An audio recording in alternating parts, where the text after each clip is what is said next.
ನಮಸ್ಕಾರ ವಿದ್ಯಾರ್ಥಿಗಳೇ, ನಿಮಗೆ ಪ್ರೆಸೆಂಟ್ ಕ್ಲಾಸ್ಗೆ ಸುಸ್ವಾಗತ. ನಾನು ಅಜಿತ್, ನಿಮ್ಮ ಗಣಿತ ಶಿಕ್ಷಕ.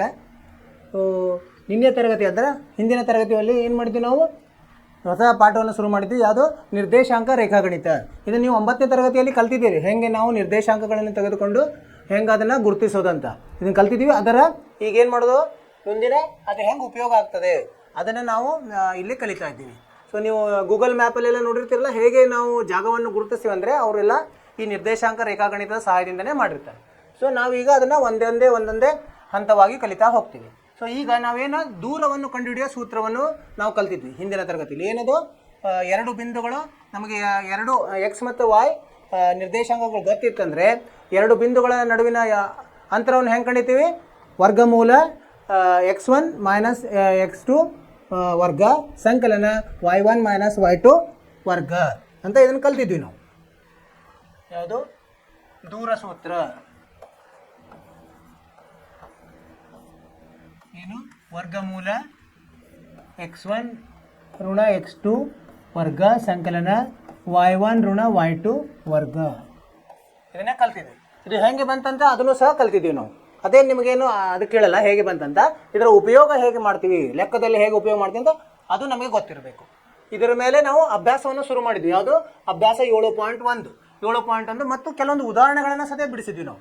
ಅದಕ್ಕೆ ನಾವು ನಿಮ್ಗೆ ಏನು ಕೊಟ್ಟಿದ್ವಿ, ಮನೆಗೆಲಸ ಉದಾಹರಣೆಗಳನ್ನು ಮತ್ತೆ ಪುನರಾವರ್ತನೆ ಮಾಡಿರಿ. ಅಭ್ಯಾಸ 7.3ರಲ್ಲಿ 3 ಮುಖ್ಯ ಪ್ರಶ್ನೆಗಳನ್ನು ಹೇಳಿದ್ವಿ. ಅದನ್ನು ನಿಮಗೆ ಪುನರಾವರ್ತನೆ ಮಾಡ್ಲಿಕ್ಕೆ ಹೇಳಿದ್ವಿ. ನೀವು ಮಾಡಿದ್ರಿ ಅಂತ ನನಗೆ ಆತ್ಮವಿಶ್ವಾಸ ಇದೆ. ನಿಮಗೆ ಏನಾದರೂ ಸಂದೇಹ ಇದ್ದರೆ ಮೆಸೇಜ್ ಮಾಡಿ.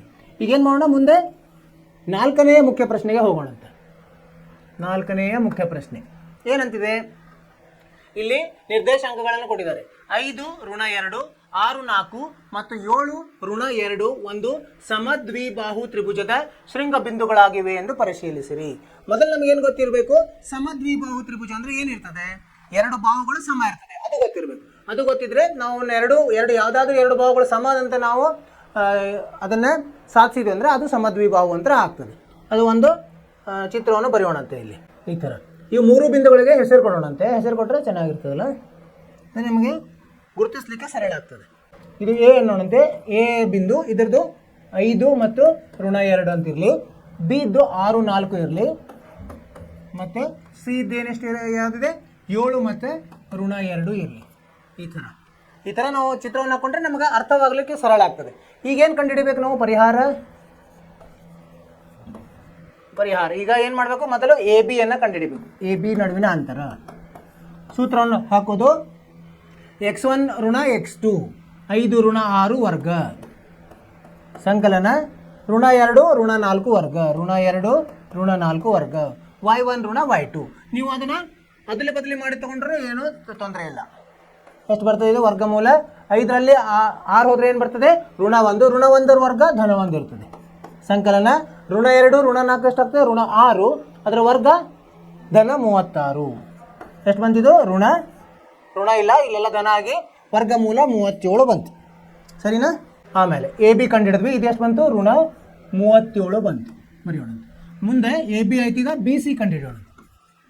ಬಿ ಸಿ ವರ್ಗಮೂಲ ಬಿದಿಂದ ಸಿ 6 ಋಣ 7 ವರ್ಗ ಸಂಕಲನ 4 ಋಣದ ಋಣ ಅಂದರೆ ಧನ ಆಗ್ತದೆ. ಧನ 2 ವರ್ಗ. ಇದು ಎಷ್ಟಾಗ್ತದೆ? ವರ್ಗಮೂಲ 6 ಋಣ 7 ಋಣ 1 ಋಣ 1ರ ವರ್ಗ ಧನ 1 ಸಂಕಲನ 4 ಮತ್ತು 2 ಕೂಡಿದ 6 6ರ ವರ್ಗ 36. ಇದು ಎಷ್ಟು ಬಂತು? ಋಣ 37 ಬಂತು. ಈಗ ಎರಡು ಸಮ ಆಗ್ಬಿಡ್ತೀವಿ. ಸಮ ಆತಂದರೆ ನಾವು ಏನು ಹೇಳ್ಬೋದು? ಇದು ಸಮದ್ವಿಬಾಹು. ಇದೊಂದು ನೋಡ್ಬೋಣ. ಎ ಸಿ ಎಷ್ಟು ಬರುತ್ತೆ? ವರ್ಗಮೂಲ 5 ಋಣ 7 ವರ್ಗ ಸಂಕಲನ ಋಣ 2 ಋಣದ ಋಣ ಅಂದರೆ ಧನ 2 ಆಗ್ತದೆ. ಇದು ವರ್ಗ. ಇದು ಋಣ 2 ಧನ 2 ಏನಾಗ್ತದೆ? 0 ಆಗ್ಬಿಡ್ತದೆ. ಅದು ಬಿಡೋಣ. 5 ಋಣ 7 2 ಆಗ್ತದೆ. ಋಣ 2ರ ವರ್ಗ 4 ಋಣ 4 ಅಂದರೆ ಇದು ಉತ್ತರ 2 ಬರ್ತದೆ.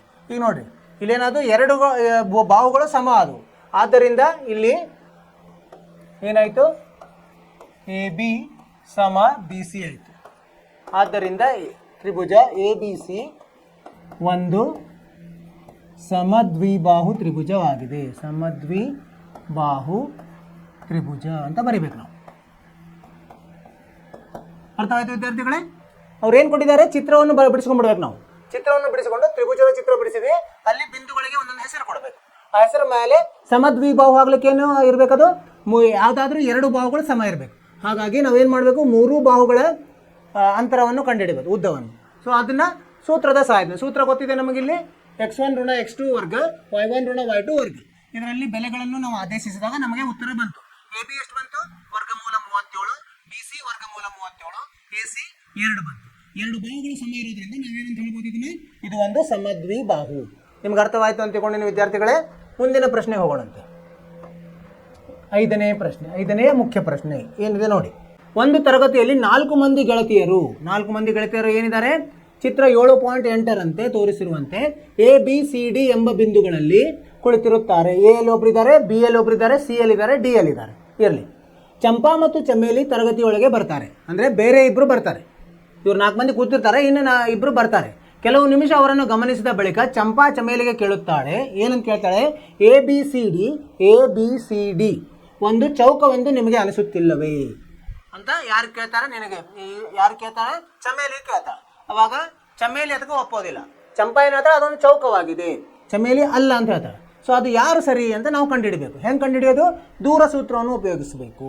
ಈಗ ಅವರು ಹೇಗೆ ಕೊಟ್ಟಿದ್ದಾರಲ್ಲ, ಅವುಗಳ ಬಿಂದುಗಳು ನೋಡಿ, ಇಲ್ಲಿ ನಕ್ಷಾಪುಟದಲ್ಲಿ ಕೊಟ್ಟಿದ್ದಾರೆ, ಅದರ ಸಹಾಯದಿಂದ ಅದರ ಬಿಂದುಗಳನ್ನು ಕಂಡುಹಿಡ್ಕೋಬಹುದು ನಾವು. ಎ ಎಷ್ಟಿದೆ, ಈ ವಾಯದಿಂದ ಎಷ್ಟು ದೂರ ಇದೆ, ಅದು ಎಕ್ಸ್ ಆಗ್ತದೆ 3, ಎಕ್ಸ್ದಿಂದ ಎಷ್ಟು ದೂರ ಇದೆ, ಅದು ವಾಯ್ ಆಗ್ತದೆ 4. ಎ ಅನ್ನು ಎಷ್ಟು ಬರೀಬೋದು ನಾವು, ಎ 3 ಮತ್ತು 4 ಆಗ್ತದೆ. 3 ಇಲ್ಲಿಂದ ವಾಯ್ದಿಂದ 4, 3 4, ಮೊದಲು ಎಕ್ಸ್ ಬರೀಬೇಕು, ಆಮೇಲೆ ವಾಯ್ ಬರೀಬೇಕು. ಆಮೇಲೆ ಬಿ ಎಷ್ಟಾಗುತ್ತೆ ನೋಡಿ, ಬಿ ಇಲ್ಲಿಂದ ಇಲ್ಲಿಗೆ 6 ಇದೆ, ಇಲ್ಲಿಂದ ಇಲ್ಲಿಗೆ 7, 6 7 ಆಗ್ತದೆ. ಸಿ ಎಷ್ಟಾಗ್ತದೆ, ಸಿ 9 4 ಆಗ್ತದೆ, 9 4. ಮತ್ತು ಡಿ ಎಷ್ಟಾಗುತ್ತೆ ನೋಡ್ರಿ, ಡಿ ಇಲ್ಲಿದೆ ನೋಡಿ, 6 1. ಈಗ ಅವ್ರು ಏನಂತ ಹೇಳಿದ್ದಾರೆ, ಇದು ಒಂದು ಚೌಕ ಅಂತ ಹೌದು ಅಲ್ಲ ಕಂಡುಹಿಡಬೇಕು. ಹೆಂಗೆ ಕಂಡುಹಿಡ್ತೀವಿ ನಾವು, ಚೌಕದ ನಮಗೆ ಗುಣಧರ್ಮ ಗೊತ್ತಿರಬೇಕು. ಪರಿಹಾರ, ಚೌಕದ ಗುಣಧರ್ಮ ಏನು, ಎಲ್ಲ ಬಾಹುಗಳು ಸಮ ಇರ್ತದೆ, ಆಮೇಲೆ ಕರ್ಣಗಳು ಸಹ ಸಮ ಇರ್ತವೆ. ಸೊ ಹಾಗೆ ಮಾಡಿದರೆ ನಾವೇನಂತ ಹೇಳ್ಬೋದು, ಇದು ಒಂದು ಚೌಕ ಅಂತ ಹೇಳ್ಬೋದು. ಕಂಡುಹಿಡಿಯೋಣ. ಮೊದಲು ಎ ಬಿ ಕಂಡುಹಿಡಿಯೋಣ. ಎ ಬಿ ಸಮ ವರ್ಗಮೂಲ 3 ಋಣ 6 ವರ್ಗ ಸಂಕಲನ 4 ಋಣ 7 ವರ್ಗ. ಎಷ್ಟು ಬರುತ್ತಿದ್ದು, 3ರಲ್ಲಿ 6 ಹೋದರೆ ಋಣ 3 ವರ್ಗ ಋಣ 9 ಆಗುತ್ತೆ. ಅದೇ ಅಲ್ಲ, ವರ್ಗ ಧನ 9 ಆಗ್ತದೆ. ಇದನ್ನು 4ರಲ್ಲಿ 7 ಋಣ 3 ವರ್ಗ ಧನ 9, ಅಂದರೆ 3 ವರ್ಗಮೂಲ 2 ಆಯಿತು. 9 9 18, 18 9 ಗುಂಡ್ಲೆ 2 ಇದ್ದಂಗೆ 9 ಹೊರಗಡೆ ಬಂದರೆ 3 ಬರ್ತದೆ. 3 ವರ್ಗಮೂಲ 2 ಎ ಬಿ ಆಯಿತು. ಆಮೇಲೆ ಏನಿದೆ ಅದು ಬಿ ಸಿ. ಅವ್ರು ಹೇಗಿರ್ತಲ್ಲ ಹಾಗೇ ನಾವು ಇದರಲ್ಲಿನೇ ನಾವು ಬಾಹುಗಳನ್ನು ಕಂಡುಹಿಡಿಬೇಕು. ಬಿ ಸಿ ಎಷ್ಟಾಗುತ್ತೆ, 6 ಋಣ 9 ವರ್ಗ ಸಂಕಲನ 7 ಋಣ 4 ವರ್ಗ. ಎಷ್ಟು ಬರ್ತದೆ ಇದು, 6 ಋಣ 9 ಎಷ್ಟು, ಋಣ 3, ಋಣ 3ರ ವರ್ಗ ಧನ 9, ಇದು ಧನ. ಇದು 7 ಋಣ 4 3, 3ರ ವರ್ಗ 9, ಇದು ಸಹ 3 ವರ್ಗಮೂಲ 2 ಬಂತು. ಆಮೇಲೆ ಯಾವ್ದು ಕಂಡುಹಿಡಬೇಕು, ಸಿ ಡಿ ಕಂಡುಹಿಡಬೇಕು. ಸಿ ಡಿ ಎಷ್ಟು ಬರ್ತದೆ, 9 ಋಣ 6 ವರ್ಗ ಸಂಕಲನ 4 ಋಣ 1 ವರ್ಗ. ಎಷ್ಟಾಗ್ತದೆ ಇದು, 9ರಲ್ಲಿ 6 ಹೋದ್ರೆ 3, 3ರ ವರ್ಗ 9 ಸಂಕಲನ 4ರಲ್ಲಿ 1 ಹೋದ್ರೆ 3, 3ರ ವರ್ಗ 9. ಇದು ಸದಾ 3 ವರ್ಗಮೂಲ 2 ಬರ್ತದೆ. ಆಮೇಲೆ ಡಿ ಎ ಕಂಡುಹಿಡಿಬೇಕು. ಎಷ್ಟು ಬರ್ತದೆ, ಡಿ ಎ 6 ಋಣ 3 ವರ್ಗ ಸಂಕಲನ 1 ಋಣ 4 ವರ್ಗ. ಎಷ್ಟು ಬರ್ತದೆ, ವರ್ಗಮೂಲ 6ರಲ್ಲಿ 3 ಹೋದ್ರೆ ಎಷ್ಟು, 3, 3ರ ವರ್ಗ 9 ಸಂಕಲನ 1ರಲ್ಲಿ 4 ಹೋದರೆ ಋಣ 3, ಋಣ 3ರ ವರ್ಗ ಧನ 9. ಇವು ಸದಾ 3 ಋಣ 2 ಬಂತು. ಈಗ ನೋಡ್ರಿ, ಎಲ್ಲ ಬಾಹುಗಳು ಸಮ ಇದೆ, ಆದರೆ ಇದನ್ನು ವರ್ಗ ಅಂತ ಹೇಳಕ್ಕೆ ಬರೋಂಗಿಲ್ಲ. ಯಾಕಂದ್ರೆ ವಜ್ರಾಕೃತಿಯಲ್ಲಿ ಸಹ ಎಲ್ಲ ಬಾಹುಗಳು ಸಮ ಇರ್ತವೆ. ಆದ್ದರಿಂದ ಇನ್ನೊಂದು ಗುಣಧರ್ಮ ಏನಂದರೆ, ಅದರ ಕರ್ಣಗಳು ಸಹ ಸಮ ಇರಬೇಕು ಒಂದಕ್ಕೊಂದು. ಇದಕ್ಕಲ್ಲ, ಕರ್ಣ ಯಾವ್ಯಾವ ಆಗ್ತವೆ ಇಲ್ಲಿ, ಎ ಸಿ ಮತ್ತು ಬಿ ಡಿ ಆಗ್ತದೆ. ಆದ್ದರಿಂದ ಎ ಸಿ ಕಂಡುಹಿಡಿಯೋಣ. ಎ ಸಿ ಎಷ್ಟಾಗುತ್ತೆ ನೋಡಿ, ಎ ಮತ್ತು ಸಿ 3 ಋಣ 9 ವರ್ಗ ಸಂಕಲನ 4 ಋಣ 4 ವರ್ಗ. ಇದು 4 ಋಣ 4 ಅಂಕ 0 ಆಗ್ತದೆ, ಬಿಟ್ಬಿಡೋಣಂತೆ. 3ರಲ್ಲಿ 9 ಹೋದರೆ ಋಣ 6, ಋಣ 6ರ ವರ್ಗ ಧನ 36, ಧನ 36, ಅಂದರೆ ಇದು ಎಷ್ಟಾಯಿತು, 6 ಆಯಿತು. ಎ ಸಿ ಆಯಿತು. ಮತ್ತು ಬಿ ಡಿ ಎಷ್ಟಾಗ್ತದೆ, ಪಿ ಡಿ 6 ಋಣ 6, 6 ಋಣ 6 ವರ್ಗ ಸಂಕಲನ 7 ಋಣ 1 ವರ್ಗ.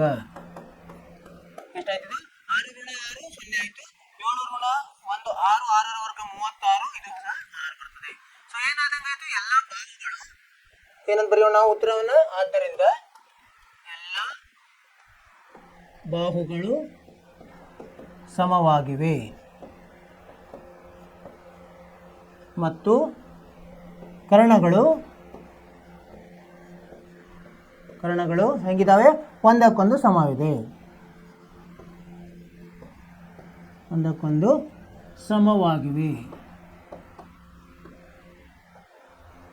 ಆದ್ದರಿಂದ ABCD ಒಂದು ಚೌಕ.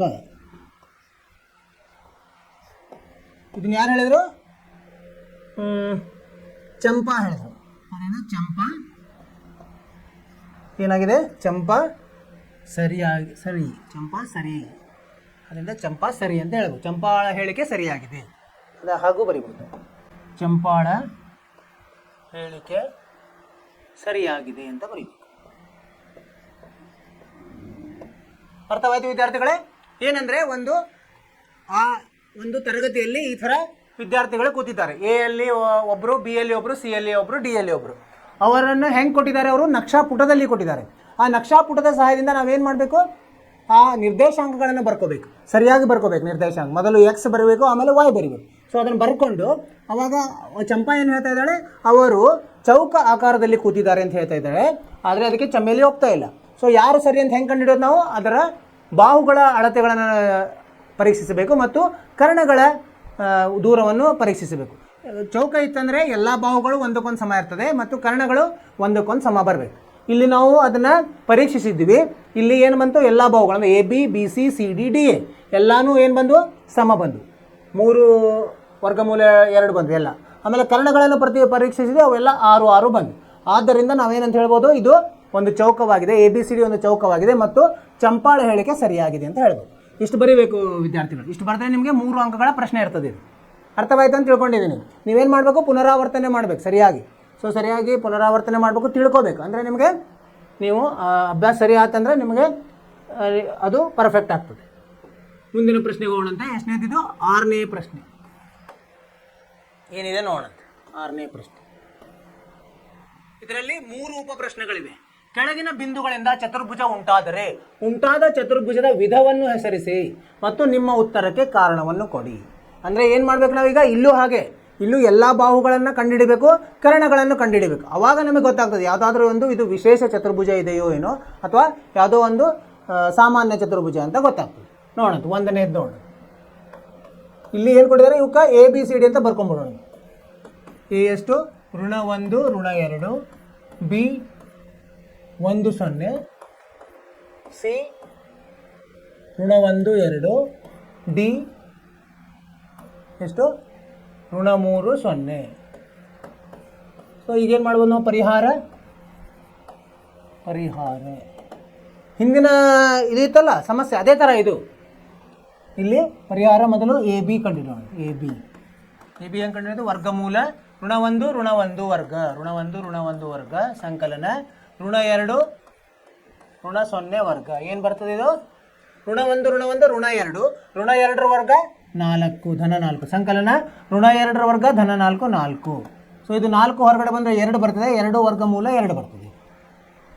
ಆಮೇಲೆ BC ಕಂಡುಹಿಡಿಯೋಣ. BC ಎಷ್ಟು ಬರುತ್ತೆ? ವರ್ಗಮೂಲ 1 ಋಣ ಅಂದರೆ ಧನ 1 ವರ್ಗ ಸಂಕಲನ 0 -2 ವರ್ಗ. ಎಷ್ಟು ಬರ್ತದೆ ಇದು? ವರ್ಗಮೂಲ 1 ಮತ್ತು 1 ಕೂಡಿಸ 2, 2ರ ವರ್ಗ 4 ಸಂಕಲನ -2ರ ವರ್ಗ ಧನ 4. ಅಂದರೆ ಇವು ಸದ 2 ವರ್ಗಮೂಲ 2 ಬರ್ತದೆ. BC ಆಗಿಂದ CD ಎಷ್ಟು ಬರ್ತದೆ? ಏನು ಬರ್ತದೆ? -1 ಇಲ್ಲಿ -3 ಇದೆ. ಅಥವಾ ಋಣದಿಂದ ಋಣ ಅಂದರೆ ಧನ 3 ಆಗ್ತದೆ. ಧನ 3 ವರ್ಗ ಸಂಕಲನ 2 -0 ವರ್ಗ. ಇದು ಎಷ್ಟಾಯಿತು? -1ರಲ್ಲಿ 3 ಧನ 3 ಕೂಡಿಸಿದ್ರೆ ಧನ 2, ಧನ 2ರ ವರ್ಗ 4 ಸಂಕಲನ 4. ಇದು ಸಹ 2 ವರ್ಗಮೂಲ 2 ಬರ್ತದೆ. ಆಮೇಲೆ DA ಎಷ್ಟು ಬರ್ತದೆ? -3 ಇಲ್ಲಿ ಋಣ 1 ಇದೆ, ಆದ್ದರಿಂದ ಇಲ್ಲಿ ಧನ 1 ಆಗ್ತದೆ ಸೂತ್ರದಲ್ಲಿ. ಸಂಕಲನ 0 ಧನ 2 ವರ್ಗ.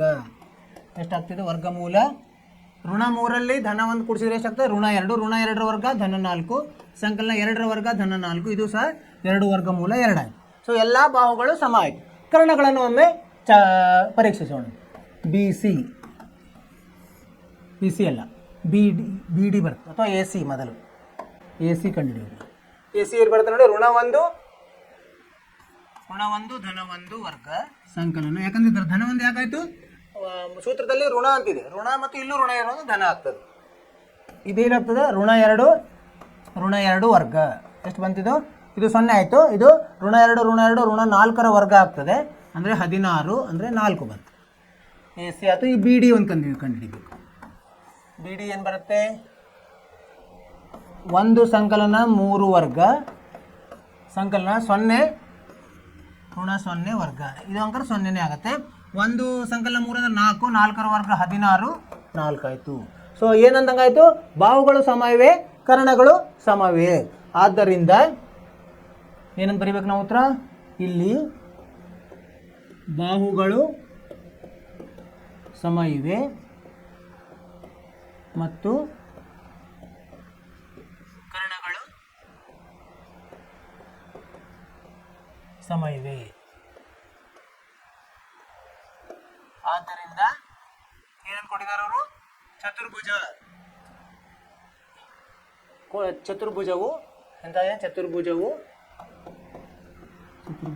ಎಂಥ ಆಕಾರ ಆಗ್ತದೆ, ಚೌಕವಾಗಿದೆ ಅಂತ ಬರೀಬೇಕು ಉತ್ತರ.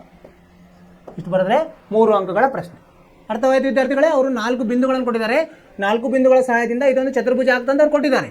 4 ಚತುರ್ಭುಜದ 4 ಬಾಹುಗಳನ್ನು ಕಂಡುಹಿಡಬೇಕು ಮತ್ತು ಕರ್ಣಗಳನ್ನು ಕಂಡುಹಿಡಬೇಕು. ಅವಾಗ ನಮಗೇನಾಗುತ್ತೆ, ಇದು ಯಾವ ವಿಶೇಷ ಚತುರ್ಭುಜ ಅಂತ ಕಂಡುಹಿಡಲಿಕ್ಕೆ ಅನುಕೂಲ ಆಗ್ತದೆ. ಅದನ್ನು ಮಾಡಿದ್ವಿ.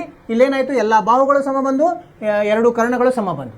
ಆದ್ದರಿಂದ ಇದು ಒಂದು ಚೌಕ ಅಂತ ಉತ್ತರ ಬಂದು ನಿರ್ಧಾರ ಆಯಿತು. ಮುಂದಿನ ಪ್ರಶ್ನೆ ಹೋಗೋಣಂತೆ. ಎರಡನೇ ಉಪ ಪ್ರಶ್ನೆ ಇದೆ. ಏನಿದೆ ಅದು, ಇಲ್ಲಿ ಬಿಂದುಗಳನ್ನು ಏನು ಕೊಟ್ಟಿದ್ದಾರೆ, ಎ ಋಣ 3 5, ಬಿ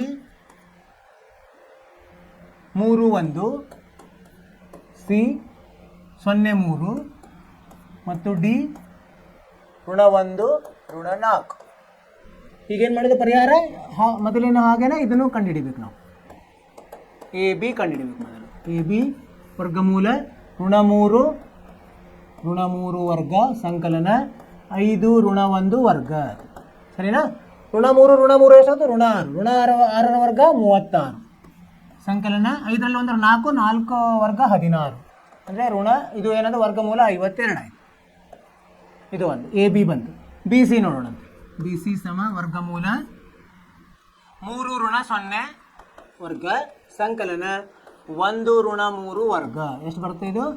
ವರ್ಗಮೂಲ 3ರ ವರ್ಗ 9 ಸಂಕಲನ 1ರಲ್ಲಿ 3 ಹೋದ್ರೆ ಋಣ 2 ಋಣ 2ರ ವರ್ಗ ಧನ 4, ಅಂದರೆ ಇದು ಎಷ್ಟು ಬಂತು, ಋಣ 13 ಬಂತು. ಸರಿನಾ? ಈಗ ಎ ಬಿ ಆಯಿತು, ಬಿ ಸಿ ಆಯಿತು. ಈಗ C D continue. C D ವರ್ಗಮೂಲ ಸಿ ಡಿ ಎಷ್ಟಾಗುತ್ತೆ, 0 ಋಣ 1 ಋಣದ ಋಣ 1 ಅಂದರೆ 0 ಸಂಕಲನ 1 ವರ್ಗ ಸಂಕಲನ 3 ಋಣ 4 ಅಂದರೆ 3 ಧನ 4 ಆಗ್ತದೆ. ಎಷ್ಟಾಗ್ತಿದೆ? ವರ್ಗಮೂಲ 1 ಸಂಕಲನ 49. ಇದು ವರ್ಗಮೂಲ 50 ಆಯಿತು. ಸರಿನಾ? ಎ ಬಿ ಆಯಿತು, ಬಿ ಸಿ ಸಿ ಡಿ ಆಯಿತು. ಡಿ ಎ ವರ್ಗಮೂಲ ಋಣ 1 ಧನ 3 ವರ್ಗ ಸಂಕಲನ ಋಣ 4 ಋಣ 5 ವರ್ಗ. ವರ್ಗಮೂಲ ಎಷ್ಟಾಗ್ತದೆ, 2ರ ವರ್ಗ 4 ಸಂಕಲನ ಋಣ 9ರ ವರ್ಗ ಧನ 81, ಅಂದರೆ ಇದು ಋಣ 85 ಆಯಿತು. ಈಗ ನೋಡಿರಿ ಹೆಂಗಾಗತ್ತೆ ಇದು ನೋಡಿದರೆ 4 ಭಾಗಗಳು ಯಾವುದಕ್ಕೂ ಒಂದಕ್ಕೊಂದು ಸಮ ಇಲ್ಲ. ಆದ್ದರಿಂದ ನಾವೇನು ಹೇಳ್ಬೋದು, ಈಗ ಕರ್ಣಗಳನ್ನು ಕಂಡುಹಿಡಿಯೋ ಅವಶ್ಯಕತೆ ಬರುವುದಿಲ್ಲ ಹಾಗಾದಾಗ. ಅಂದರೂ ನೋಡೋಣಂತೆ, ಕರ್ಣಗಳನ್ನು ಕಂಡುಹಿಡಿಯೋಣ. ಎ ಸಿ ಕಂಡುಹಿಡಿಬೇಕು. ಎ ಸಿ ಎಷ್ಟಾಗುತ್ತೆ, ವರ್ಗಮೂಲ ಋಣ 3 ಋಣ 0 ವರ್ಗ ಸಂಕಲನ 5 ಋಣ 3 ವರ್ಗ. ಎಷ್ಟಾಗತ್ತೆ ಇದು, ಋಣ 3ರ ವರ್ಗ 9 ಸಂಕಲನ 2ರ ವರ್ಗ 4, ಎಷ್ಟು ಬಂತು, ಋಣ 13.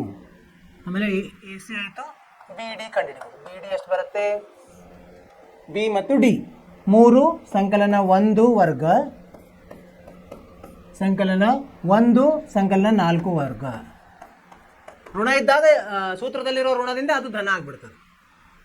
ವರ್ಗಮೂಲ 3ರಲ್ಲಿ 1 × 4 16 ಸಂಕಲನ 5 25 ಅಂದರೆ ಇದು ಎಷ್ಟಾಯಿತು ಋಣ 41. ನೋಡಿ ಯಾವ ಒಂದಕ್ಕೊಂದು ಸರಿ ಇಲ್ಲ.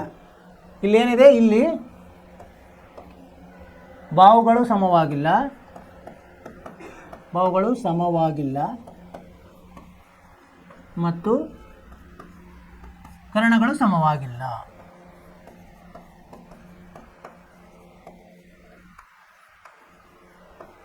ಆದರೆ ಅವ್ರು ಏನು ಹೇಳೋರು, ಇದೊಂದು ಚತುರ್ಭುಜ. ಆದ್ದರಿಂದ ಇದು ಚತುರ್ಭುಜವು ಸಾಮಾನ್ಯ ಚತುರ್ಭುಜ ಅಂತ ಬರೆಯುವುದು. ಸಾಮಾನ್ಯ ಚತುರ್ಭುಜವಾಗಿದೆ.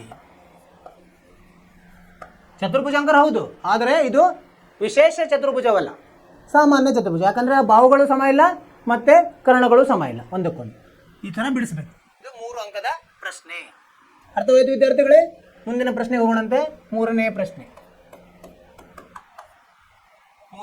ಏನಿದೆ ಅದರಲ್ಲಿನೇ ಮೂರನೇ ಎ ಎಷ್ಟಿದೆ 4 5 ಇದೆ, ಬಿ ಎಷ್ಟಿದೆ 7 6, ಸಿ ಎಷ್ಟಿದೆ 4 3 ಮತ್ತು ಡಿ ಎಷ್ಟಿದೆ 1 2. ಈಗ ಪರಿಹಾರ. ಮೊದಲು ಎಲ್ಲ ಬಾಹುಗಳನ್ನು ಕಂಡುಹಿಡಿಯೋಣ. ಎ ಬಿ ಬಾಹು ಎಷ್ಟು ಬರ್ತದೆ 4 ಋಣ 7 ವರ್ಗ ಸಂಕಲನ 5 ಋಣ 6 ವರ್ಗ ಎಷ್ಟು ಬರ್ತಿದೆ 4 ಋಣ 7 ಋಣ 3 ಋಣ 3ರ ವರ್ಗ 9 ಸಂಕಲನ 5ರಲ್ಲಿ 6 ಹೋದರೆ ಋಣ 1ರ ವರ್ಗ 1 ಋಣ 10 ಆಯಿತು. ಎ ಬಿ ಆಯಿತು. ಬಿ ಸಿ ಕಂಡುಹಿಡಿಯೋಣ. ಬಿ ಸಿ ವರ್ಗಮೂಲ 7 ಋಣ 3 7 ಋಣ 4 ವರ್ಗ ಸಂಕಲನ 6 ಋಣ 3 ವರ್ಗ ಸರಿನಾ. 7 ಋಣ 4 ವರ್ಗ 6 ಋಣ 3 ವರ್ಗ ಎಷ್ಟಾಯ್ತಿದು ವರ್ಗಮೂಲ. 7ರಲ್ಲಿ 4 ಹೋದರೆ 3 3ರ ವರ್ಗ 9 ಸಂಕಲನ 6ರಲ್ಲಿ 3 ಹೋದರೆ 3 3ರ ವರ್ಗ 9 ಅಂದರೆ 3 ವರ್ಗಮೂಲ 2 ಆಯ್ತಿದ್ದು. ಸರಿ, ಆಗ 9 ಹೊರಗಡೆ ಬರ್ತದೆ. 9 ಹೊರಗಡೆ ಬಂದರೆ 3 2 ಸಲ ಇರೋದ್ರಿಂದ ವರ್ಗಮೂಲ 2 ಆಗ್ತದೆ. ಎ ಬಿ ಆಯಿತು, ಬಿ ಸಿ ಆಯಿತು. ಈಗ ಸಿ ಡಿ ಕಂಡುಹಿಡೋಣ.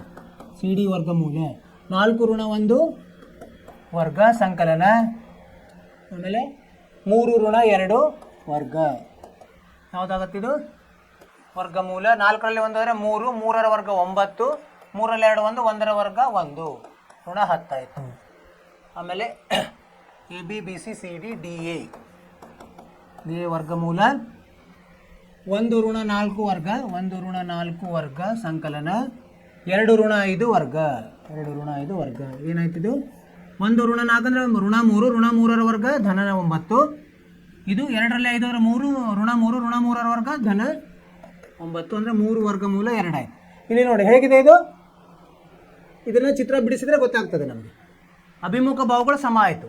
ಇನ್ನು ಅಭಿಮುಖ ಬಾಹುಗಳು ಸಮ ಆದರೆ ಅದು ಕರ್ಣಗಳನ್ನು ಕಂಡುಹಿಡಬೇಕಾಗ್ತದೆ. ನಾವು ಕರ್ಣಗಳನ್ನು ಎ ಸಿ ಕಂಡುಹಿಡೋಣ. ಎ ಸಿ ಸಮ ವರ್ಗಮೂಲ ಯಾವುದು 4 ಋಣ 4 ವರ್ಗ 4 ಋಣ 4 ವರ್ಗ ಸಂಕಲನ 5 ಋಣ 3 ವರ್ಗ ಎಷ್ಟಾಯ್ತಿದ್ದು 4 ಋಣ 4 0 5ರಲ್ಲಿ 3 ಹೋದರೆ 2 2ರ ವರ್ಗ 4 2 ಬರ್ತದೆ. ಆಮೇಲೆ ಅದೇ ಥರ ಬಿ ಡಿ ಸಮ ವರ್ಗಮೂಲ ಬಿ ಡಿ 7 ಋಣ 1 ವರ್ಗ ಸಂಕಲನ ಬಿ ಡಿ ಅಲ್ವಾ 7 ಋಣ 1 ವರ್ಗ 6 ಋಣ 2 6 ಋಣ 2 ವರ್ಗ ಏನಂತ ಆಯ್ತಿದು ವರ್ಗಮೂಲ. 7ರಲ್ಲಿ 1 ಹೋದರೆ 6 6ರ ವರ್ಗ 36 ಸಂಕಲನ 6 ಋಣ 2 4 4ರ ವರ್ಗ 16 ಎಷ್ಟಾಯಿತು ಋಣ 52 ಆಯಿತು. ಸೊ ಹಾಗಾದರೆ ಇದು ಯಾವುದು ಅಂತ. ಸೊ ಇಲ್ಲಿ ಹೆಂಗೆ ಬಂತು, ಈಗ ಎಲ್ಲ ಬಾಹುಗಳು ಸಮವಾಗಿವೆ ಅಲ್ವಾ. ಅಂದರೆ ಅಭಿಮುಖ ಎಲ್ಲ ಬಾಹುಗಳಿಂದ ಅಭಿಮುಖ ಬಾಹುಗಳು ಸಮವಾಗಿದೆ, ಆದರೆ ಕರ್ಣಗಳು ಸಮವಾಗಿಲ್ಲ. ಅಂದರೆ ಇದನ್ನು ನಾನು ಇಲ್ಲೊಂದು ಚಿತ್ರವನ್ನು ಬಿಡಿಸಿದರೆ ಹೇಗಿರ್ತದೆ ಅಂದರೆ ಇದು ಈ ಥರ ಬರ್ಬೋದು. ಎ ಬಿ ಸಿ ಡಿ ಇಲ್ಲೇನು ಅಭಿಮುಖ ಬಾಹುಗಳು ಎ ಬಿ ಎಷ್ಟು ಬಂದಿದೆ, ಇದು ಋಣ 10 ಬಂದಿದೆ. ಮತ್ತು ಬಿ ಸಿ ಎಷ್ಟು ಬಂದಿದೆ 3 ವರ್ಗಮೂಲ 2 ಬಂದಿದೆ. ಮತ್ತು ಸಿ ಡಿ ಇದು ವರ್ಗಮೂಲ 10 ಬಂದಿದೆ. ಮತ್ತು ಡಿ ಎ ಎಷ್ಟು ಬಂದಿದೆ, ಇದು ಸಹ 3 ವರ್ಗಮೂಲ 2. ಆಮೇಲೆ ಕರ್ಣಗಳು ಎಷ್ಟು ಬಂದು ಬೇರೆ ಬೇರೆ ಬಂದಿದೆ. ಕರ್ಣಗಳು ಎಷ್ಟು ಬಂದಿದೆ, ಕರ್ಣಗಳು ಎ ಸಿ 2 ಬಂದಿದೆ, ಎ ಸಿ ಇದು 2 ಮತ್ತು ಬಿ ಡಿ ಋಣ 52 ಬಂದಿದೆ. ಅಂದರೆ ಏನಪ್ಪ ಅರ್ಥ, ಇದು ಅಭಿಮುಖ ಬಾಹುಗಳ ಸಮ ಇದೆ, ಕರ್ಣಗಳ ಸಮ ಇಲ್ಲ. ಇದು ಒಂದು ಸಮಾಂತರ ಚತುರ್ಭುಜ. ಇಲ್ಲಿ ಅಭಿಮುಖ ಬಾಹುಗಳು ಸಮವಾಗಿವೆ ಮತ್ತು ಕರ್ಣಗಳು ಸಮವಾಗಿಲ್ಲ. ಇಂಥ ಸಂದರ್ಭದಲ್ಲಿ ಏನಾಗ್ತದೆ? ಆದ್ದರಿಂದ ಚತುರ್ಭುಜ ಇದು ಸಮಾಂತರ ಚತುರ್ಭುಜವಾಗಿದೆ.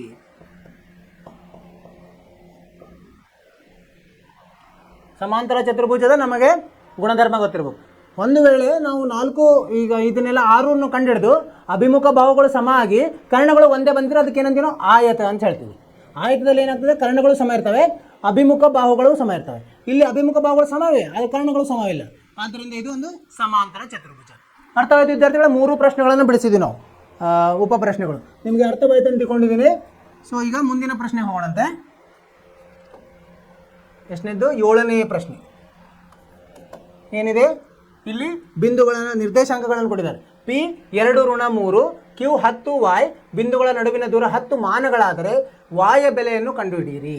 ಹೆಂಗೆ ಕೊಟ್ಟಿದ್ದಾರೆ? ಇಲ್ಲಿ P ಕೊಟ್ಟಿದ್ದಾರೆ 2 3 ಮತ್ತು Q ಕೊಟ್ಟಿದ್ದಾರೆ. ಆದರೆ ಅದರಲ್ಲಿ ಏನಾಗಿದೆ?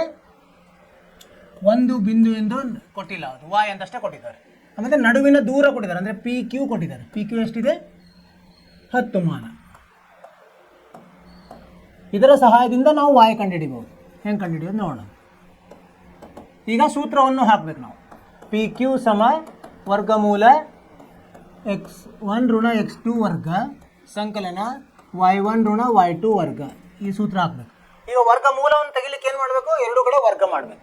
ಆಗ PQ ವರ್ಗ ಸಮ x1 ಋಣ x2 ವರ್ಗ ಸಂಕಲನ y1 ಋಣ y2 ವರ್ಗ. ಇದು ಸರಳ ಆಗ್ತದೆ, ನಮಗೆ ಬಿಡಿಸ್ಲಿಕ್ಕೆ ಸರಳ ಆಗ್ತದೆ. ಈ PQ ಎಷ್ಟು ಕೊಟ್ಟಿದ್ದಾರೆ? 10 ಕೊಟ್ಟಿದ್ದಾರೆ. ಅದನ್ನು ಇಲ್ಲಿ ಆದೇಶ 10ರ ವರ್ಗ ಸಮ x1 ಎಷ್ಟಿದೆ? 2 ಋಣ 10 ವರ್ಗ ಸಂಕಲನ 3 ಋಣ y ವರ್ಗ. ಈಗ ನೋಡಿ, ಎಲ್ಲ ಗೊತ್ತಿದೆ, y1 ಗೊತ್ತಿದ್ದಿಲ್ಲ, ಕಂಡುಹಿಡಿಬೋದು ನಾವು. ಹೆಂಗೆ ನೋಡೋಣ? 10ರ ವರ್ಗ ಎಷ್ಟು? 100 ಸಂಕಲನ 2 ಋಣ 10 ಅಂದರೆ ಋಣ 8, ಋಣ 8ರ ವರ್ಗ ಧನ 64. ಮತ್ತಿದ್ರೆ ಬಿಡಿಸ್ಕೊಂಬಣಂತೆ. ಎ ಋಣ ಬಿ ವರ್ಗದ್ದು ಆ ಥರ ಇದೆ. ಇದೇನಾಗ್ತದೆ? 3ರ ವರ್ಗ 9 ಸಂಕಲನ y ವರ್ಗ ಋಣ 3 ಗುಂಡ್ಲೆ y ಗುಂಡ್ಲೆ 2 ಅಂದರೆ 6y. ಇದು ನಿಮಗೆ ನೆನಪಿರಬೇಕು. ಅದರ ಏನಿದೆಯಲ್ಲ ಐಡೆಂಟಿಟಿ ಅಂತೀವಲ್ಲ, ನಾವು ಕಲ್ತಿದ್ದೀವಲ್ಲ, a ಪ್ಲಸ್ ಬಿ ವರ್ಗ, ಎ ಋಣ ಬಿ ವರ್ಗ, ಎ ವರ್ಗ ಋಣ ಬಿ ವರ್ಗ, ಅವೆಲ್ಲ ನೆನಪಿರ್ಬೇಕು. ಅಂದರೆ ಅದು ಇಲ್ಲಿ ಉಪಯೋಗ ಆಗ್ತದೆ. ಈಗ 100ನ್ನು ಈ ಕಡೆ ತೊಗೊಂಬರೋಣ ಅಂತ. ಏನಾಗುತ್ತೆ ನೋಡೋಣ. y ವರ್ಗ ಋಣ 6y. ಈಗ 100 ಈ ಕಡೆ ಬಂದರೆ ಏನಾಗ್ತದೆ? ಋಣ 36, ಋಣ 100 ಆಗ್ತದೆ. 64 ಋಣ 100 ಹೋದರೆ ಋಣ 36 ಸಮ 0. ಇದು ಒಂದು ಎಂಥ ಸಮೀಕರಣ ಆಯಿತು?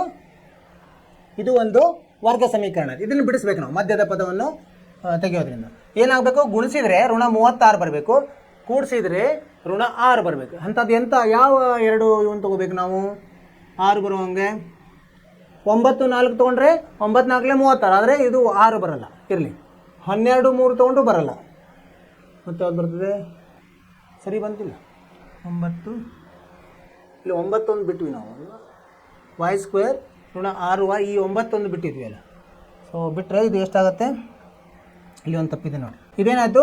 64 9 ಒಂದಿದೆ, ಅಂದರೆ 73 ಆಯಿತು. 100 ಈ ಕಡೆ ಬಂದರೆ ಏನಾಗುತ್ತೆ? ಋಣ 100 ಆಗಿ 73ರಲ್ಲಿ 100 ಹೋದರೆ 20 ಋಣ 27 ಉಳಿತದೆ. ಸೊ ಈಗ ನೋಡಿ, ಗುಣಿಸಿದ್ರೆ 27 ಆಗಬೇಕು, ಕೂಡಿಸಿದ್ರೆ ಋಣ 6 ಆಗಬೇಕು. ಯಾವ ತೊಗೊಳಕು? 9 3 y² ಋಣ 9y ಧನ 3y ಋಣ 27 ಸಮ 0. ಇವೆರಡು ಗುಂಪು ಮಾಡಬೇಕು. y ಸಾಮಾನ್ಯ y ಋಣ 9 ಸಂಕಲನ 3 ಸಾಮಾನ್ಯ y ಋಣ 9 ಸಮ 0. ಇವೆರಡರಲ್ಲಿ ಏನು ಸಾಮಾನ್ಯ? y ಋಣ 9 ಸಾಮಾನ್ಯ, ಉಳಿತದೇನು? y ಸಂಕಲನ 3 ಸಮ 0. ಇದೆ ಎರಡನ್ನೂ 0ಗೆ ಸಮ ಮಾಡಬೇಕು. y ಋಣ 9 ಸಮ 0 ಅಥವಾ y ಸಂಕಲನ 3 0ಗೆ ಸಮ. y ಸಮ 9 ಅಥವಾ y ಸಮ ಋಣ 3. y ಬೆಲೆ ಏನಂತ ಹೇಳಿದ್ದಾರೆ ಅವರು? y ಬೆಲೆ ಕಂಡುಹಿಡಿಯಿರಿ. ನಾವು 8ನೇದು ಮಾಡಿದ್ವಿ, 7ನೇದು ಮಾಡಿದ್ವಿ. ಇದು 8ನೇ ಪ್ರಶ್ನೆ. ಇದು 8ನೇ ಪ್ರಶ್ನೆ, 7ನೇದು ಮಾಡಬೇಕು.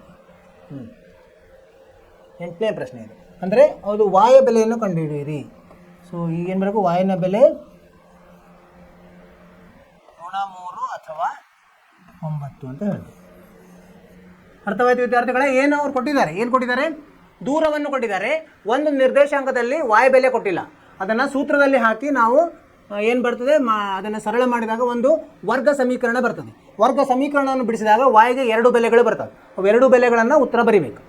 -3 ಮತ್ತು -9.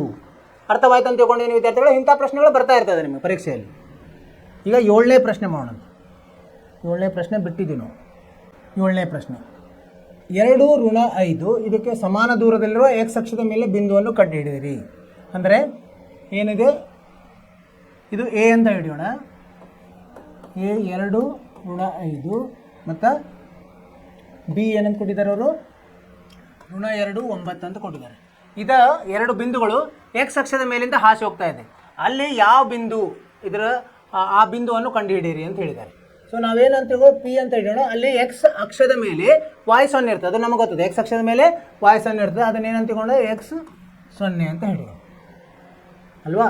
ಅಂದರೆ ಈಗ ಈ ಥರ ನಿಮಗೆ ಚಿತ್ರ ತೆಗೆದು ತೋರಿಸಿದರೆ ಇಲ್ಲಿ ಈ ಥರ ನಿಮಗೆ ಇಲ್ಲಿ ಅಕ್ಷವನ್ನು ಮಾಡಿ ತೋರಿಸಿದ್ರೆ ನಿಮ್ಗೆ ಅರ್ಥ ಆಗ್ತದೆ.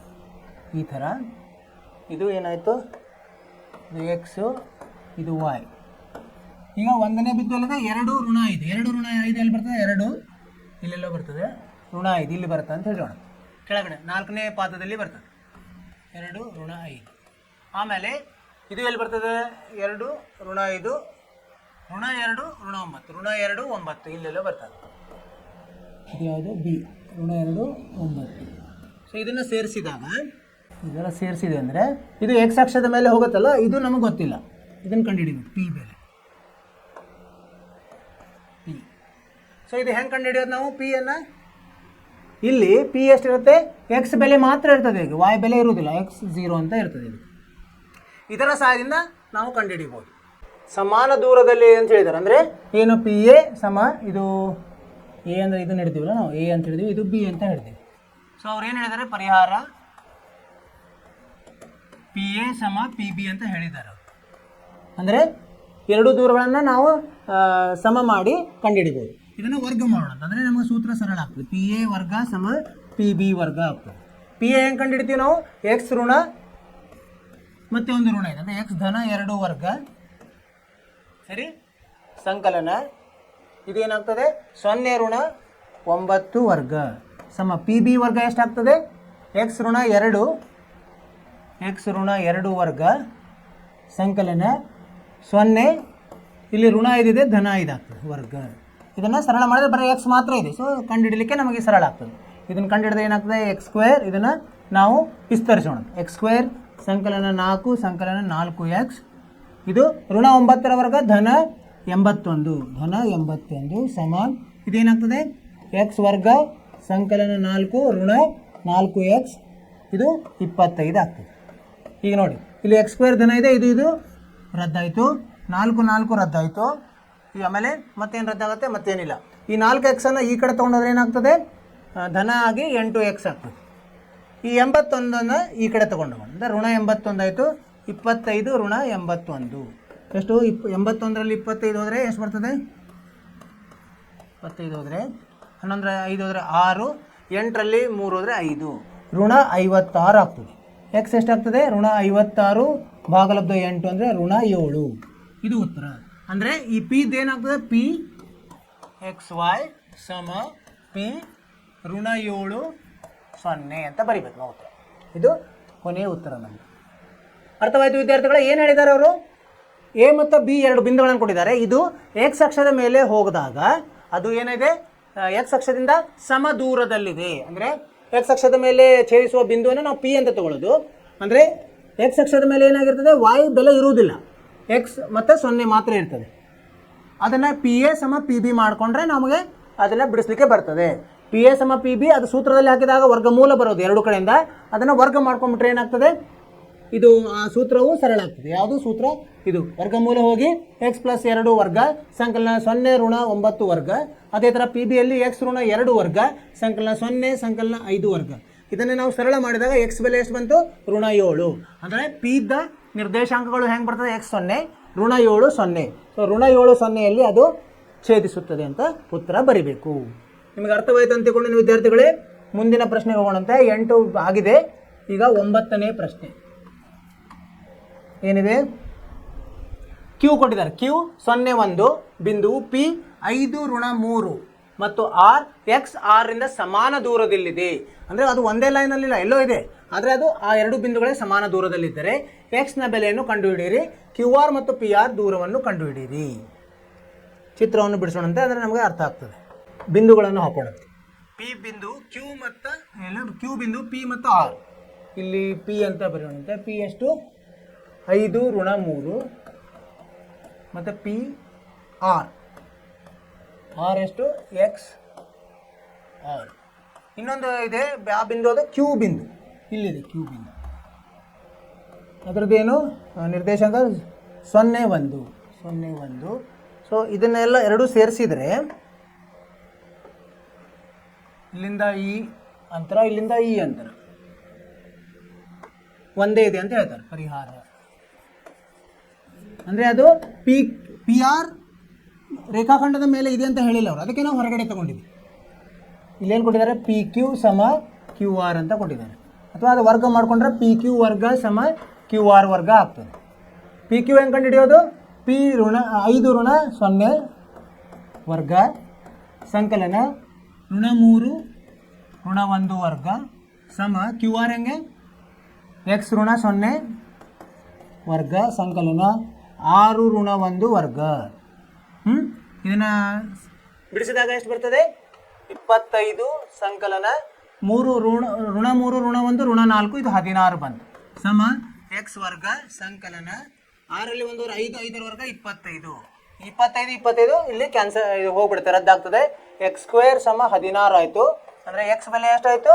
ಇದನ್ನು ವರ್ಗಮೂಲ ತಗೊಂಡಾಗ ಧನ ಅಥವಾ ಋಣ 4 ಆಗ್ತದೆ. ಎರಡರದ್ದು ವರ್ಗ 16 ಇರ್ತದೆ, 2 ಬೆಲೆ ಬರ್ತದೆ ಎಕ್ಸಿಗೆ. ಸೊ ಈಗ ಅವ್ರು ಏನು ಹೇಳಿದ್ದಾರೆ? ಇವೆಲ್ಲ ಬೆಲೆಗಳನ್ನು ಕಂಡುಹಿಡಿಯಿರಿ. ಪಿ ಕ್ಯೂ ಅಂಕ ಅವ್ರು ಏನು ಕಂಡುಹಿಡಲಿಕ್ಕೆ ಹೇಳಿದ್ದಾರೆ? ಕ್ಯೂ ಆರ್ ಮತ್ತು ಪಿ ಆರ್. ಕ್ಯೂ ಆರ್ ಹೇಗೆ ಕಂಡುಹಿಡಿತೀವಿ ನಾವು? ಕ್ಯೂ ಆರ್ ಸಮ ವರ್ಗಮೂಲ ಇಲ್ಲಿದೆ ಅಲ್ಲ ಕ್ಯೂ ಆರ್, ಇದನ್ನೇ ಹಾಕೋದು. ಎಕ್ಸ್ ಋಣ 0. ಎಕ್ಸ್ ಅಂದರೆ ಏನು ಬಂದಿದೆ ನಮಗೆ? 2 ಬೆಲೆ ಬರ್ತದೆ 4. ಇಲ್ಲಿ ಹೇಗೆ ಎಕ್ಸ್ ಋಣ 0 ಇರೋದ್ರಿಂದ 1 ನೀವು ಧನ ಅರ್ಧವ್ರಿ ಋಣ ಅರ್ಧವ್ರಿ 2 ಒಂದೇ ಬರ್ತದೆ. ವರ್ಗ ಸಂಕಲನ 6 ಋಣ 1 ವರ್ಗ. ಇಲ್ಲಿ ವರ್ಗಮೂಲ ತೊಗೋಬೇಕು, ಯಾಕಂದರೆ ಇದು ವರ್ಗದ ಸೂತ್ರ. ವರ್ಗಮೂಲ ಹಾಕಬೇಕಾಗ್ತದೆ. ವರ್ಗಮೂಲ 4ರ ವರ್ಗ 16 ಸಂಕಲನ 6 ಋಣ 1 5ರ ವರ್ಗ 25. ಅಂದರೆ ಇದೆಷ್ಟು ಬಂತು? ಋಣ 41 ಬಂತು. ಇದು ಕ್ಯೂ ಆರ್. ಈಗ ಇನ್ನೊಂದು ಯಾವ್ದು ಕಂಡು ಹಿಡಲಿಕ್ಕೆ ಹೇಳಿದಾರೆ? ಪಿ ಆರ್ ಎಷ್ಟು ಬರುತ್ತೆ ನೋಡಿ. ಪಿ ಆರ್ ವರ್ಗಮೂಲ 2 ಬರ್ತದೆ. ಇಲ್ಲಿ 5 ಋಣ ಮೊದಲು ಧನ 4 ತಗೊಂಡಾಗ ವರ್ಗ ಸಂಕಲನ ಋಣ 3 ಋಣ 6 ವರ್ಗ. ಎಷ್ಟು ಬಂತಿದು? ವರ್ಗಮೂಲ 5ರಲ್ಲಿ 4 ಹೋದರೆ 1, 1ರ ವರ್ಗ 1 ಸಂಕಲನ ಋಣ 3 ಋಣ 9 ಋಣ 9ರ ವರ್ಗ ಧನ 81. ಇದು ಎಷ್ಟಾಯಿತು? 82 ಆಯಿತು. ಇಲ್ಲಿ ಎಷ್ಟು ತೊಗೊಂಡು ನಾವು? ಎಕ್ಸನ್ನು 4 ತೊಗೊಂಡ. ಈ ಎಕ್ಸನ್ನು ಋಣ ಪಿ ಆರಲ್ಲಿ ಎಕ್ಸನ್ನು ಋಣ 4 ತೊಗೊಂಡಾಗ ಏನು ಬರ್ತದೆ ನೋಡಿ? ಎಕ್ಸ್ ಸಮ ಋಣ 4. ಅವಾಗ 5 ಋಣ ಧನ 4 ವರ್ಗ ಆಗ್ತದೆ. ಇಲ್ಲೊಂದು ಋಣ ಇದೆ, ಇದು 5 ಋಣ ಎಕ್ಸ್ ಅಂದರೆ ಋಣ ಇದೆಯಲ್ಲ, ಹೀಗಾಗಿ ಧನ 4 ಸಂಕಲನ ಋಣ 3 ಋಣ 6 ವರ್ಗ. ಎಷ್ಟಾಯ್ತು? ಇದು ಋಣ 9ರ ವರ್ಗ 81, ಇದು ಒಂದು 81. ಅಂದರೆ 9 ವರ್ಗಮೂಲ 2 ಬರ್ತದೆ. 2 ಉತ್ತರ ಬರ್ತದೆ ಪಿ ಆರಿಗೆ. ಒಮ್ಮೆ ಧನ 4 ತೊಗೊಂಡಾಗ ಎಕ್ಸ್ ಬೆಲೆ, ಒಂದು ಋಣ 4 ತೊಗೊಂಡಾಗ. ಇಷ್ಟು ಮಾಡಿದರೆ ನಿಮಗೆ ಪೂರ್ತಿ ಲೆಕ್ಕ ಆದಂಗೆ. ಅರ್ಥವಾಯ್ತು ಅಂತ ತಿಳ್ಕೊಂಡು ವಿದ್ಯಾರ್ಥಿಗಳೇ, ಇದು 4 ಅಂಕದ ಪ್ರಶ್ನೆ ಇರ್ತದೆ. ಏನು ಕೊಟ್ಟಿದ್ದಾರೆ ಅವರು? 2 ಬಿಂದುಗಳನ್ನು ಕೊಟ್ಟಿದ್ದಾರೆ, ಪಿ ಮತ್ತು ಆರ್ ಬಿಂದು. ಆರಲ್ಲಿ ಎಕ್ಸ್ ಬೆಲೆ ಕೊಟ್ಟಿಲ್ಲ. ಈ 2 ಬಿಂದುಗಳಿಗೆ ಒಂದು ಕ್ಯೂ ಅಂತ ಬಿಂದು ಸಮ ದೂರದಲ್ಲಿದೆ. ಅವಾಗ ನಾವು ಮೊದಲು ಎಕ್ಸ್ ಕಂಡು ಹಿಡ್ಕೋಬೇಕು. ಹೇಗೆ? ಪಿ ಕ್ಯೂ ಸಮ ಕ್ಯೂ ಆರ್ ಅಂತ ಕೊಟ್ಟಿದ್ದಾರೆ. ಅದರ ಸಹಾಯದಿಂದ ನಾವು ಎಕ್ಸ್ ಕಂಡು ಹಿಡಿದ್ವಿ. ಎಕ್ಸ್ಗೆ 2 ಬೆಲೆಗಳು ಬಂದು, ಒಂದು ಧನ 4 ಒಂದು ಋಣ 4. ಅದನ್ನು ನಾವು ಕ್ಯೂ ಆರ್ ಮತ್ತು ಪಿ ಆರ್ದಲ್ಲಿ ಹಾಕಿದಾಗ ನಮಗೆ ಕ್ಯೂ ಆರ್ ಮತ್ತು ಪಿ ಆರ್ ಬೆಲೆ ಬಂದು, ಕ್ಯೂ ಆರ್ ಬೆಲೆ 1 ಬರ್ತದೆ, ಪಿ ಆರ್ ಬೆಲೆ 2 ಬರ್ತದೆ. ಅರ್ಥವಾಯಿತು ವಿದ್ಯಾರ್ಥಿಗಳೇ? ಸರಳವಾಗಿದೆ. ಏನಂದರೆ ಸೂತ್ರವನ್ನು ನೆನ್ಪಿಡಬೇಕು, ಸರಿಯಾಗಿ ಆದೇಶಿಸಬೇಕು, ಧನ ಋಣದ ನಾವು ಕಾಳಜಿ ತಗೋಬೇಕು, ಅವಾಗ ನಮಗೆ ಸರಿಯಾದ ಉತ್ತರ ಬರ್ತದೆ. ಮುಂದಿನ ಪ್ರಶ್ನೆ 10ನೇ ಪ್ರಶ್ನೆ ಏನಿದೆ? XY ಬಿಂದುವು 3, 6 ಮತ್ತು ಋಣ 3, 4 ಬಿಂದುಗಳಿಂದ ಸಮಾನ ದೂರದಲ್ಲಿದ್ದರೆ X ಮತ್ತು Yಗಳ ನಡುವಿನ ಒಂದು ಸಂಬಂಧವನ್ನು ಕಂಡುಹಿಡಿಯಿರಿ. ಈಗ 9ನೇ ಪ್ರಶ್ನೆ ಇದೆಯಲ್ಲ, ಅದೇ ಥರ ಪ್ರಶ್ನೆ ಇದು. ಏನಂದರೆ ಮೊದಲು ಇದು ಎಕ್ಸ್ಗೆ ಒಂದು ಹೆಸರು ಕೊಡೋಣ, ಪಿ ಅಂತ ಹೆಸರು ಕೊಡೋಣ. PXY ಅಂತ ಇದೆ. ಇದರಿಂದ ಸಮಾನ ದೂರದಲ್ಲಿ 2 ಬಿಂದುಗಳಿದ್ದಾವೆ, 3, 6. ಇದನ್ನ ಎ ಅಂತ ಹಿಡಿಯೋಣ, 3, 6.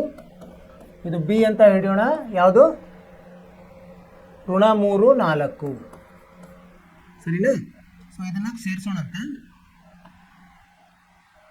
ಇಲ್ಲಿಂದ ಇಲ್ಲಿಗೆ ಮತ್ತು ಇಲ್ಲಿಂದ ಇಲ್ಲಿಗೆ ಈ ಥರ ಸೇರಿಸಿದಾಗ ಇವ ಎಕ್ಸ್ ಮತ್ತು ವೈ ನಡುವಿನ ಸಂಬಂಧ ಕಂಡುಹಿಡಿಯಿರಿ ಅಂತ ಹೇಳಿದ್ದಾರೆ. ಏನು ಕೊಟ್ಟಿದ್ದಾರೆ ಅವರು? PA ಸಮ PB ಅಂತ ಕೊಟ್ಟಿದ್ದಾರೆ. ಇದನ್ನು ವರ್ಗ ಮಾಡೋಣಂತೆ. PA ಸ್ಕ್ವೇರ್ ಸಮ PB ಸ್ಕ್ವೇರ್ ಆಗುತ್ತೆ. ಈಗ PAಯನ್ನು ಸೂತ್ರದಲ್ಲಿ ಹಾಕೋಣ. ಎಕ್ಸ್ ಋಣ 3 ವರ್ಗ ಸಂಕಲನ y ಋಣ 6 ವರ್ಗ ಸಮ PB ಅಂದರೆ ಎಕ್ಸ್ ಋಣ ಮತ್ತು ಧನ ಆಗ್ಬಿಡುತ್ತೆ. ಋಣದ ಋಣ ಧನ 3 ವರ್ಗ ಸಂಕಲನ y ಋಣ 4 ವರ್ಗ. ಸರಿಯಾಗಿ ಬರ್ಕೋಬೇಕಾ? ಈಗ ಇದನ್ನು ಬಿಡಿಸಿದಾಗ ಏನಾಗ್ತದೆ? ಎಕ್ಸ್ ಸ್ಕ್ವೇರ್ ಸಂಕಲನ 9 ಋಣ 6y ಸಂಕಲನ y ಸ್ಕ್ವೇರ್ ಸಂಕಲನ 36 ಋಣ 12y ಸಮ ಇದು ಎಷ್ಟಾಗುತ್ತೆ? ಎಕ್ಸ್ ಸ್ಕ್ವೇರ್ ಸಂಕಲನ 9 ಸಂಕಲನ 9x ಸಂಕಲನ y ಸ್ಕ್ವೇರ್ ಸಂಕಲನ 16 ಋಣ 8y ಆಗ್ತದೆ. ಇಲ್ಲಿ ನೋಡಿ, ಏನಾದರೂ ರದ್ದಾಗ್ತಿದೆ, ರದ್ದು ಮಾಡೋಣ. ಎಕ್ಸ್ ಸ್ಕ್ವೇರ್ ರದ್ದಾಯಿತು, y ಸ್ಕ್ವೇರ್ ರದ್ದಾಯಿತು, 9 9 ವರ್ಗ ಇದು ರದ್ದಾಯಿತು, ಉಳಿದಿದ್ದೆಲ್ಲ ಹಾಗೆ ಬರೆಯೋಣ. ಋಣ 6y ಋಣ 6x ಆಗುತ್ತೆ, ಇದು 6x ಆಗ್ತದೆ. ಏನು ಉಳಿತೀಗ? ಋಣ 6x ಧನ 36 ಋಣ 12y ಸಮ ಇಲ್ಲೇನು ಉಳಿತು? 9x ಸಂಕಲನ 16 ಋಣ 8y. ಎಲ್ಲ ಒಂದು ಕಡೆ ತೊಗೊಂಬರೋಣಂತೆ. ಇದು ಎಲ್ಲ ಈ ಕಡೆ ತೊಗೊಂಬಂದರೆ 0 ಸಮ 6x ಈ ಕಡೆ ಬಂದರೆ ಧನ 6x ಆಗ್ತದೆ. 9ರಲ್ಲಿ 6 ಕೊಡಿಸಿ 15x ಆಯಿತು. 36 ಈ ಕಡೆ ಬಂದರೆ ಋಣ 36 ಆಯಿತು. ಋಣ 36ರಲ್ಲಿ ಧನ 16 ಅಂದರೆ ಋಣ 20 ಉಳಿತು. ಮತ್ತು ಋಣ 12 ಈ ಕಡೆ ಬಂದರೆ ಧನ 12. ಧನ 12ರಲ್ಲಿ ಋಣ 8 ಹೋತಂದರೆ ಧನ 4y ಬಂತು. ಇದಕ್ಕೆ ಏನಾದರೂ ಭಾಗ ಹೋಗ್ತದಾ? ಈಗ ತಪ್ತಾ ಇರ್ತದೆ, ಅವಾಗ ಸರಿ ಮಾಡ್ಕೋಬೇಕು. ಎಕ್ಸ್ ಸ್ಕ್ವೇರು 3ರ ವರ್ಗ 9, 3 ಗುಂಡ್ಲೆ 2 6x ಆಗ್ತದೆ. ಅಂದರೆ 6x ಈ ಕಡೆ ಬಂದರೆ ಇದು 12x ಉಳಿತದೆ. 12x. ಈಗ ನೋಡಿ, ಎದರಿಂದ ಭಾಗ ಹೋಗ್ತದೆ? 4ರಿಂದ ಭಾಗ ಹೋತಂದರೆ ಉಳಿತದೇನು? 12 ಭಾಗಲಬ್ಧ 4 3x. ಇದು ಸಂಕಲನ y, ಇದು ಋಣ 5 ಸಮ 0. ಇದೇ ಇದರ ಎಕ್ಸ್ ಮತ್ತು y ನಡುವಿನ ಸಂಬಂಧ. ಹೆಂಗೆ ಮಾಡಿದ್ವಿ ನಾವು? ಅವರು ಒಂದು ಬಿಂದು ಕೊಟ್ಟಿದ್ದಾರೆ XY ಅಂತ, ಅದು A ಮತ್ತು B ಬಿಂದುವಿಂದ ಸಮ ದೂರದಲ್ಲಿದೆ, ಅದರ ಉಪಯೋಗ ತೊಗೊಂಡ್ವಿ. PA ಸಮ PB ಅದನ್ನು ವರ್ಗ ಮಾಡಿದ್ವಿ. ಅವಾಗ ಏನು ಬಂತು? PS ವರ್ಗ ಸಮ PB ವರ್ಗ ಸೂತ್ರದಲ್ಲಿ ಹಾಕಿದ್ವಿ. ಮತ್ತು ಎಡಭಾಗ ಬಲಭಾಗವನ್ನು ಸರಳ ಮಾಡಿದಾಗ ನಮಗೆ ಒಂದು ಸಮೀಕರಣ ಬಂತು. ಈ ಸಮೀಕರಣವೇ ಎಕ್ಸ್ ಮತ್ತು y ನಡುವಿನ ಸಂಬಂಧ. ಈಗ 10 ಪ್ರಶ್ನೆಗಳು ಮುಗಿದು, 10 ಪ್ರಶ್ನೆಗಳಂದರೆ ಈ ಅಭ್ಯಾಸ ಮುಗಿದು 7.1. ನೀವೇನು ಮಾಡಬೇಕು? 7.1 ಮತ್ತೊಮ್ಮೆ ಪುನರಾವರ್ತನೆ ಮಾಡಬೇಕು. ಪೂರ್ತಿ ಮಾಡಿ ನಿಮಗೇನಾದರೂ ಸಂದೇಹಗಳಿದ್ದರೆ ಇಲ್ಲಿ ಮೆಸೇಜ್ ಮಾಡಿರಿ, ನಾವು ಅದನ್ನು ಪರಿಹಾರ ಕೊಡ್ತೀವಿ. ಮತ್ತು ಬೇರೆ ಬೇರೆ ಪುಸ್ತಕಗಳಿಂದ ಪ್ರಶ್ನೆಗಳನ್ನ ತೆಗೆದುಕೊಂಡು ಮಾಡಿ. ನೀವು ಹೀಗೆ ಅಭ್ಯಾಸ ಮಾಡ್ತಾ ಇರಬೇಕು ಮತ್ತು ನಿಮ್ಮ ಆರೋಗ್ಯದ ಬಗ್ಗೆ ಕಾಳಜಿ ತೊಗೋಬೇಕು. ಅದನ್ನು ಮಾಡ್ತೀರಿ ಅಂತ ನಂಬಿಕೆ ಇದೆ. ಇಷ್ಟು ಹೇಳ್ತಾ ಇವತ್ತಿನ ತರಗತಿಯನ್ನು ಮುಗಿಸ್ತಾ ಇದ್ದೀನಿ. ನೀವೇನು ಮಾಡಬೇಕು? ಪಠ್ಯೇತರ ಚಟುವಟಿಕೆಯಲ್ಲಿ ಭಾಗವಹಿಸಿ ನಿಮ್ಮ ಆರೋಗ್ಯದ ಬಗ್ಗೆ ಕಾಳಜಿ ಇರಲಿ. ಮುಂದಿನ ತರಗತಿಗೆ ಭೇಟಿಯಾಗೋಣ ಅಂತ. ಅಲ್ಲಿವರೆಗೆ ನಿಮಗೆ ಶುಭವಾಗಲಿ. ನಮಸ್ಕಾರ.